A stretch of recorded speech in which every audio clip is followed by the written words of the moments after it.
ज्योत से ज्योत जगाते चलो, ज्योत से ज्योत जगाते चलो, प्रेम की गंगा बहाते चलो, प्रेम की गंगा बहाते चलो। राह में आए जो दीन दुखी, राह में आए जो दीन दुखी, सबको गले से लगाते चलो, प्रेम की गंगा बहाते चलो।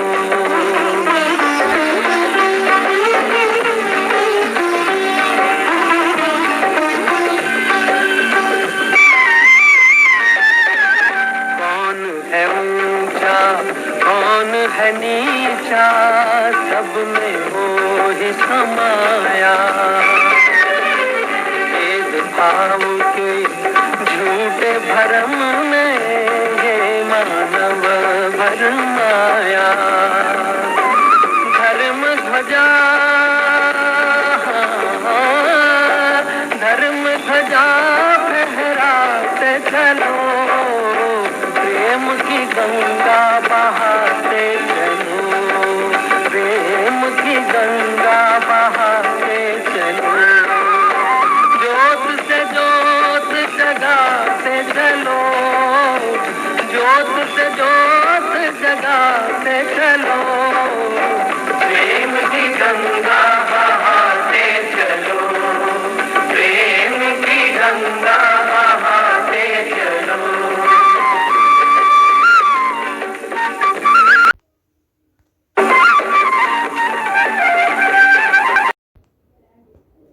देखिए, हमें समझना पहले ये है कि जो इकोनॉमिक डिजाइन है, चाहे वो अमेरिका में है, चाहे यूरोप में है, चाहे वो भारत में जिसका पालन हो रहा है, वो डिजाइन यही कहता है कि एग्रीकल्चर को खत्म करना है। हमें ये समझना बहुत जरूरी है। अब देखिए, अमेरिका में किसान खत्म हो चुके हैं, हार्डली 2% से पॉपुलेशन से कम रह गए हैं।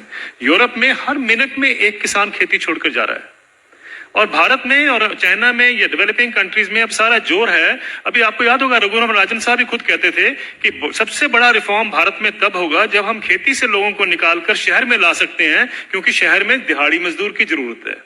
ये हमें समझना है, ये इकोनॉमिक पॉलिसी का डिजाइन है। अगर आप नेशनल स्किल पॉलिसी का डॉक्यूमेंट देखें तो उसमें लिखा हुआ है कि 57% से हमें, पहले तो उन्होंने 18% कहा था, 18% पे हम गांव की जो एग्रीकल्चर की जो पॉपुलेशन उस पर ले आएंगे। फिर उन्होंने कहा 38% पे अब आ गए हैं, 57 से 38% कर देंगे वो 2022 तक। यानी ये सोची समझी रणनीति का एक हिस्सा है कि किसानों को खेती से बेदखल करना है, शहरों में लेके आना है। ये हमें जानना बहुत जरूरी है। जब हम ये जान जाते हैं तो उसके लिए जो पूरा इकोनॉमिक ढांचा बनाया जाता है। अब जैसे बताया आपने पहले कि देखिए क्राइसिस है, इतने सालों से किसान को इनकम नहीं मिल रही है। जब हम दूसरे सेक्शन को देखते हैं, मैं इसका एक उदाहरण देता हूं सिंपल सा। 1970 में गेहूं का दाम 76 रुपए प्रति क्विंटल था, जो 2015 यानी 45 साल के बाद बढ़कर 1450 रुपए प्रति क्विंटल हो गया 2015 में। उसी दौरान मैंने बाकी सेक्शन ऑफ द सोसाइटी का हाल देखा, उनका क्या हुआ इनकम का।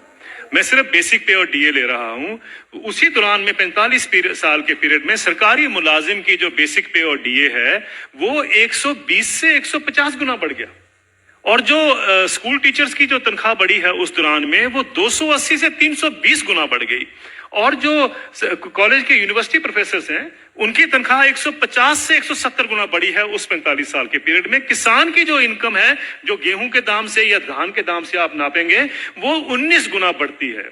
अगर ये जितने सरकारी मुलाजमों की भी अगर इनकम 19 गुना बढ़ी होती तो ये नौकरी छोड़ चुके होते आज तक।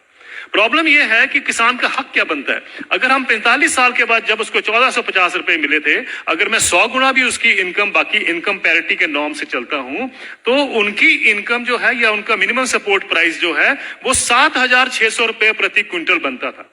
ये उनका हक है। 7,600 रुपए क्विंटल बनता था, उनको मिला 1450 रुपए।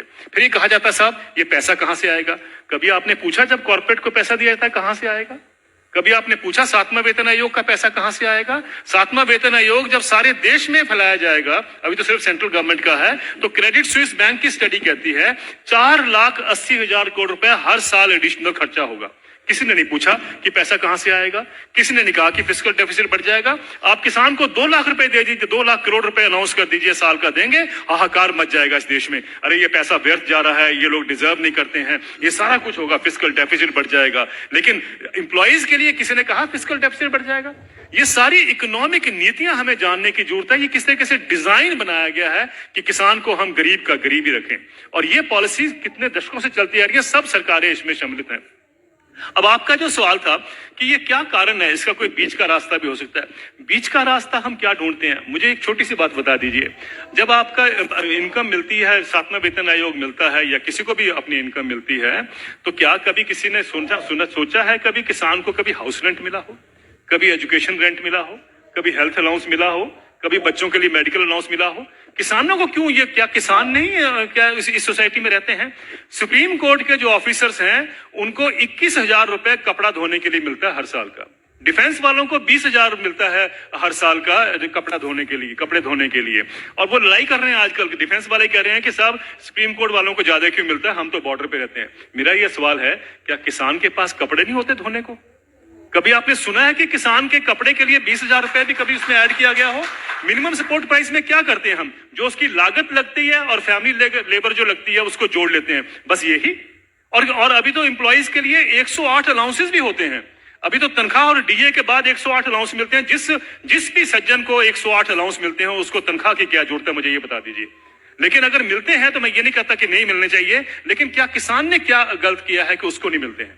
मैं ये कहना चाहता हूं, कभी किसान के एमएसपी में हाउस रेंट जोड़ा गया है, कभी उसका मेडिकल अलाउंस जोड़ा गया है, कभी उसके बच्चों के लिए एजुकेशन अलाउंस जोड़ा गया है? क्यों? क्या उसने बच्चे नहीं पालने हैं? हम ये क्यों मान के चलते हैं कि किसान तो हमारे देश के ऊपर बोझ है, इसके ऊपर हम दान कर रहे हैं? आप दान नहीं कर रहे हैं, आप उसको एक्सप्लॉइट कर रहे हैं, आप किसान को निचोड़ रहे हैं और उसी के साथ आपकी अर्थव्यवस्था चलती है।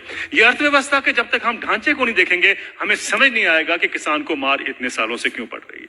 क्या बोले सोनिहाल